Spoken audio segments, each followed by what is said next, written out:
Video ini merupakan kelanjutan dari video sebelumnya, di mana pada video sebelumnya kita membahas bagaimana caranya mendeteksi energi dari sosok kodam yang menjaga diri kita. Saya harap untuk teman-teman yang baru mengeklik video ini dapat menyaksikan video sebelumnya terlebih dahulu, agar teman-teman lebih dapat memahami inti dari video yang akan saya sampaikan kali ini.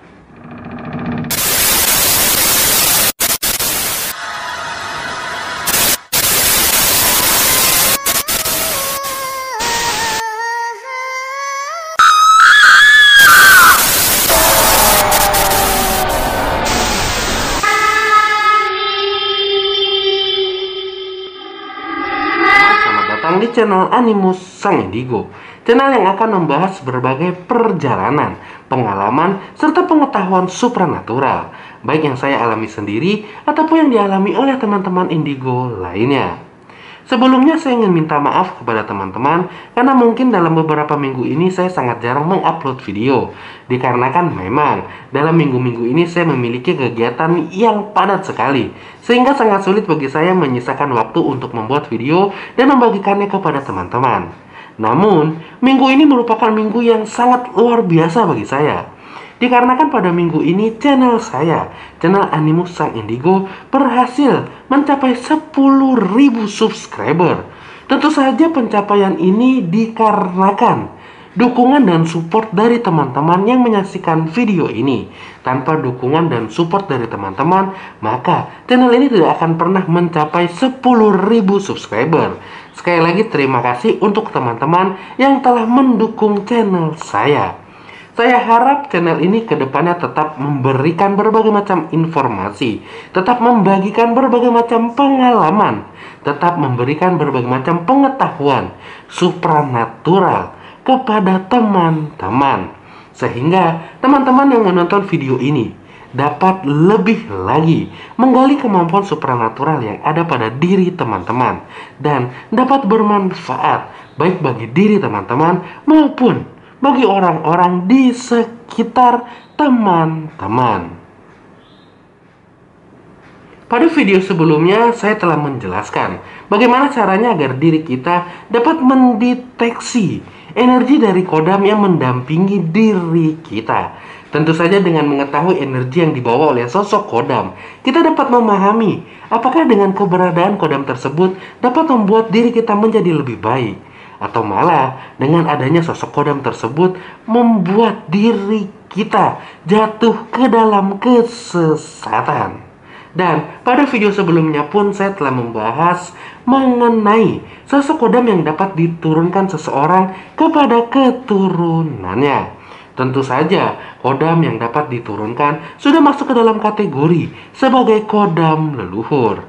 Namun, siapa saja orang-orang yang dapat menerima sosok kodam leluhur di dalam hidup mereka? Saksikan terus video ini sampai habis, karena hal ini akan saya bahas secara tuntas di dalam video ini. Serta, untuk teman-teman yang baru mengeklik video ini, saya minta dukungannya dengan klik like, subscribe, dan apabila teman-teman memiliki pertanyaan seputar pengalaman supranatural yang baru saja teman-teman alami dan teman-teman ingin menanyakan langsung kepada saya, teman-teman bisa langsung tulis di kolom komentar, karena pertanyaan-pertanyaan yang saya terima akan saya kumpulkan dan akan saya jawab dalam satu video khusus ataupun di setiap akhir video-video saya. Sebelum kita membahas lebih dalam lagi mengenai sosok kodam leluhur, ada baiknya teman-teman yang sedang menonton video ini mengetahui terlebih dahulu apakah itu sosok kodam leluhur. Sosok kodam leluhur tentu saja berbeda dengan sosok kodam yang menjaga orang pada umumnya. Sosok kodam leluhur merupakan sosok makhluk alam gaib yang memang sengaja ditunjuk, sengaja ditugaskan untuk meneruskan, menjaga, serta mendampingi seseorang dalam satu garis keturunan. Orang-orang yang telah ditakdirkan untuk mewariskan sosok kodam leluhur. Tidak perlu melakukan berbagai macam ritual, tidak perlu menyiapkan berbagai macam sesaji. Orang ini tidak perlu untuk melakukan pemaharan terhadap benda-benda pusaka untuk menarik sosok kodam menjaga diri mereka. Karena orang-orang yang telah ditakdirkan untuk mewariskan sosok kodam leluhur secara otomatis ketika waktunya telah tiba, ketika sosok kodam beranggapan bahwa orang ini telah siap, maka secara otomatis sosok kodam leluhur akan datang menghampiri, menjaga orang tersebut. Namun teman-teman, walaupun seseorang yang telah ditakdirkan untuk mewariskan sosok kodam leluhur tidak perlu melakukan berbagai macam ritual, tidak perlu menyiapkan berbagai macam sesaji, dan sebagainya. Orang-orang ini tetap harus melewati berbagai macam tahap agar diri mereka dapat menyatu dengan energi sosok kodam leluhur. Tentu saja, apabila seseorang yang telah ditakdirkan untuk mewariskan sosok kodam leluhur gagal dalam memenuhi tahap-tahap saat mereka ingin menyatukan energi kodam leluhur, maka kodam leluhur akan pergi meninggalkan orang tersebut dan sosok kodam leluhur akan mencari kandidat lain, orang-orang dalam satu garis keturunan tersebut, untuk diwariskan kembali oleh sosok kodam leluhur. Siklus ini akan terus terjadi sampai sosok kodam leluhur menemukan seseorang yang benar-benar bisa untuk menyelesaikan tahap-tahap tersebut agar orang ini benar-benar bisa menyatu dengan sosok kodam leluhur. Beberapa tahap yang harus dilalui ketika diri kita ataupun diri teman-teman dihampiri oleh sosok kodam leluhur. Di antaranya yang pertama adalah harus terbiasa berinteraksi dengan makhluk alam gaib. Hal ini merupakan hal yang paling terberat karena memang tidak semua orang mampu dan dapat bertahan melihat berinteraksi dengan makhluk alam gaib. Karena memang sejatinya ketika diri kita ataupun diri teman-teman telah tiba saatnya untuk dihampiri oleh sosok kodam leluhur. Walaupun sejatinya sebelum waktu ini diri kita ataupun diri teman-teman tidak pernah berinteraksi dengan makhluk alam gaib. Namun ketika sosok kodam telah menentukan waktu yang tepat untuk menghampiri diri teman-teman, tanpa disadari, mau tidak mau, mata batin dalam diri teman-teman akan terbuka. Teman-teman akan sering berinteraksi dengan makhluk alam gaib, baik dalam mimpi maupun di dunia nyata. Bahkan, terkadang ada beberapa orang ketika diri mereka dihampiri oleh sosok kodam leluhur, bukan hanya dapat berinteraksi, terkadang orang ini pun dijadikan media untuk dirasuki oleh makhluk alam gaib dari kodam leluhur. Untuk orang-orang yang tidak lulus pada tahap pertama, kebanyakan dari mereka beranggapan bahwa apa yang sedang mereka alami merupakan sebuah bentuk gangguan dari makhluk alam gaib.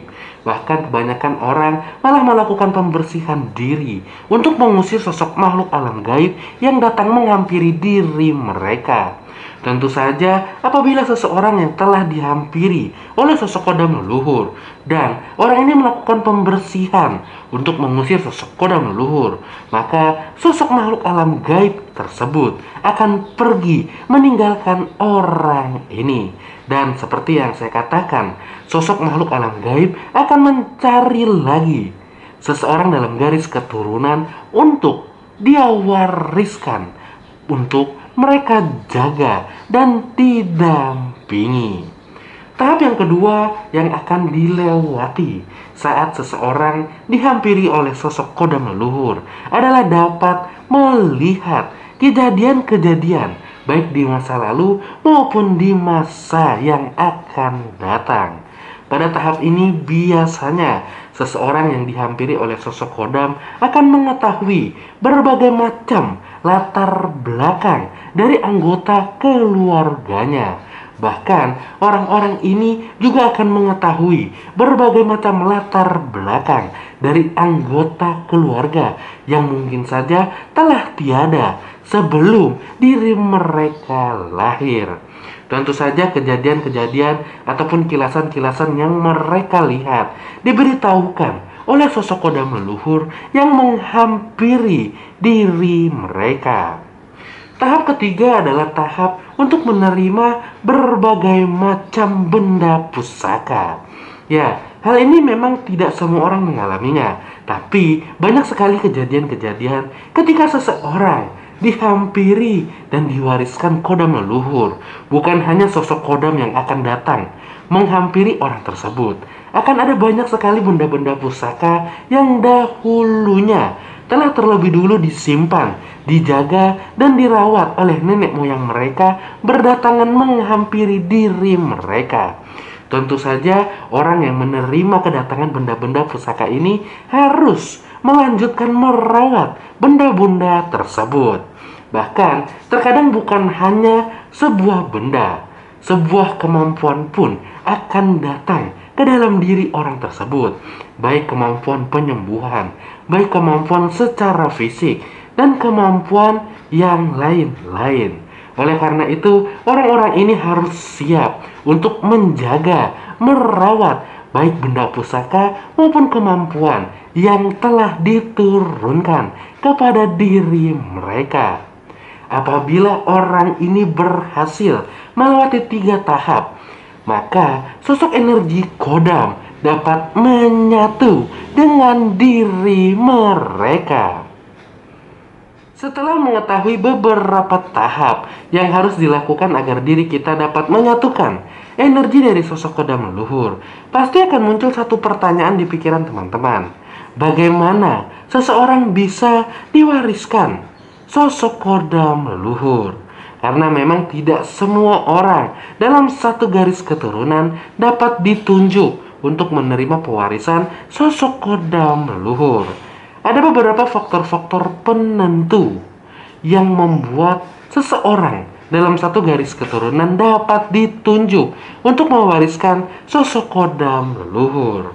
Faktor pertama yang harus ada adalah orang tersebut memiliki kesamaan rupa, kesamaan sifat, atau kesamaan genetik. Ya, hal ini pernah saya bahas di beberapa video sebelumnya. Orang-orang yang memiliki kesamaan sifat, orang-orang yang memiliki kesamaan rupa dengan anggota keluarga yang sebelumnya yang telah didampingi oleh sosok kodam leluhur, memiliki potensi yang lebih besar untuk diwariskan dan meneruskan, dijaga oleh sosok kodam leluhur. Orang-orang ini memiliki potensi lebih besar dibandingkan dengan anggota-anggota keluarga lain yang tidak memiliki kesamaan sifat ataupun kesamaan genetik. Faktor kedua adalah orang tersebut ditunjuk secara langsung oleh anggota keluarga yang telah didampingi oleh sosok kodam leluhur. Ya, tentu saja ketika seseorang telah ditunjuk secara langsung oleh anggota keluarga yang telah didampingi oleh sosok kodam leluhur, maka setelah orang yang telah didampingi ini meninggal dunia, orang yang ditunjuk akan langsung mewariskan dan dijaga oleh sosok kodam leluhur. Tentu saja orang-orang ini tidak perlu memiliki keistimewaan khusus, karena orang ini memang telah secara langsung ditunjuk oleh anggota keluarga yang telah didampingi. Namun tetap, apabila orang yang telah ditunjuk tersebut tidak dapat melewati tahap-tahap yang telah saya bahas sebelumnya, maka sosok kodam akan pergi dan mencari orang sesuai dengan kriterianya. Yang ketiga adalah ditunjuk secara langsung oleh sosok makhluk alam gaib. Ya, berbeda dengan yang nomor 2. Yang nomor 2 adalah orangnya yang ditunjuk oleh sesama orang. Yang ketiga adalah orang yang ditunjuk oleh sosok makhluk alam gaib. Seperti yang saya katakan, makhluk alam gaib memiliki kriteria-kriteria tertentu untuk meneruskan dan mendampingi seseorang dalam satu garis keturunan. Bahkan biasanya orang-orang yang terlahir dengan tulang wangi, walaupun tidak memiliki kemiripan, walaupun tidak ditunjuk secara langsung oleh anggota keluarga yang lain, yang telah didampingi oleh sosok kodam leluhur. Tetapi dalam diri mereka terdapat tulang wangi. Hal ini akan menarik sosok kodam leluhur untuk datang menjaga diri mereka. Itulah beberapa faktor yang menjadi penentu agar diri seseorang dapat dihampiri dan mewariskan kodam leluhur dalam hidup mereka. Namun teman-teman, walaupun orang tersebut, walaupun diri teman-teman memiliki faktor-faktor yang telah saya sebutkan, diri teman-teman tetap harus melewati tahap-tahap agar energi dari sosok kodam dapat menyatu dengan diri teman-teman. Namun yang menjadi permasalahannya pada tahap pertama, penyesuaian energi. Terkadang banyak orang yang mengalami kebingungan. Apakah yang mereka alami merupakan bentuk interaksi dengan sosok kodam leluhur? Atau bahkan apa yang mereka alami merupakan satu bentuk gangguan dari makhluk alam gaib. Karena ketidaktahuan inilah banyak sekali orang-orang yang gagal melakukan penyatuan energi dengan sosok kodam leluhur. Nantikan terus video saya karena pada video selanjutnya saya akan membahas beberapa perbedaan antara interaksi dengan sosok kodam leluhur dan interaksi yang disebabkan oleh gangguan dari makhluk alam gaib. Sampai di sini video saya. Salam indigo, salam topeng.